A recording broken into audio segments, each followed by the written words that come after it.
New Fear Unlock mga paps. Ang viral video na yan, in-upload lang nitong linggo. Pero may mahigit 2 million views na. Kitang-kita kasi na pinagpipiestahan ng malalaking daga ang mga karning ibibenta pa lang sa isang palengke sa Maynila. Kaya maraming netizens ang napa-overthink.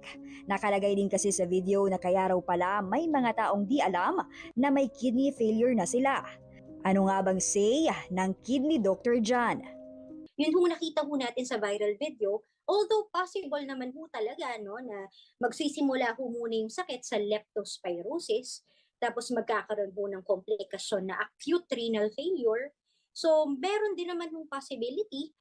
Paglilinaw ni Doc, hindi naman agad magkakaroon ng kidney failure, pero mas malaki ang tsansa na magkaroon ng gastrointestinal problem, kung saan makakaranas ng pagsakit ng tiyan, pagtatae at pagsusuka. Kaya dapat